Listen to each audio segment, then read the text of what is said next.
İstanbul'e kurdan bi hezaran çûne sen sindokan dengüha dayın Ekrem İmamoğlu jiber ku Recep Tayyip Erdoğan u Devlet Bahçeli Nicat Perestiya dijitiya kurdan dike kurdan ji ceza daya AK Parti u Devlet Bahçeli Piştî Komisyona Bilindî Hilbijartinên Tirkiye biryara betalkirina İstanbulê dan, İstanbulê du ang û roja yekşemê careke din çûn ser sindokan.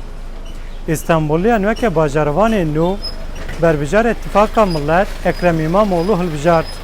Ez gelek dilgeçim ku Ekrem İmamoğlu bi ser ketiye. Her tiş pir hoş bu. Tekrarlanmış olması aslında çok büyük. Dubare kirina hilbijartina neheqiyek gelek mezin bu. Lê annaha adalet bi cihat. Du cephan peşbirkî kirin. Desthilatdariyan û dij desthilatdariyan. Dij desthilatdariyan qezenç kirin. Hat gotin ku ew ê her tişt pir hoş bibe. O hûsa jî bû. Kurdan encama vê hilbijartinê destnîşan kir. Desthilatdariyan bo destxistina dengên Kurdan hinek lîstikan kirin û nêzîkatî pêk anîn. Lê li ser Kurdan ev encam neda. Kısacası adalet yerini buldu. Her şey güzel oldu.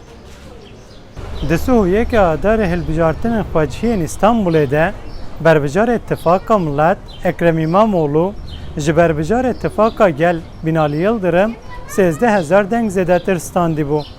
Divan hilbijartinan de ev ferq derbasî 800,000 bû. 20 senedir başta. 25 sala deseladare. Karker û kesên teqawîd bûne digirin. Ka çi daye wana? Mehana erke çawî 60,000 lîre ye. Ji wî gelî benda çi bû? Ew dibe ku qala ew gela me ye û ew ê her tim min bişopîne.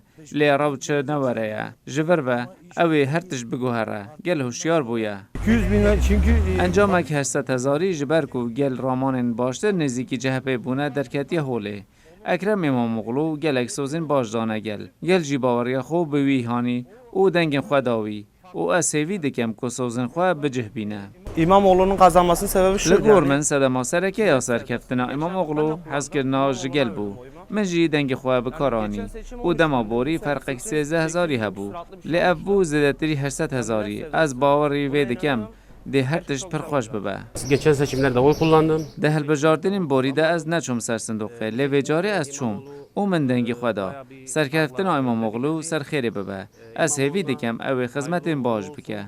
Piştî îtirazên partiyan biryara dawiya ji bo hilbijartinên İstanbulê Komisyona Bilind a Hilbijartinan dê bide. Piştî vê biryarê berbijara İttifaka Millet Ekrem İmamoğlu dê bawernameya xwe werbigire.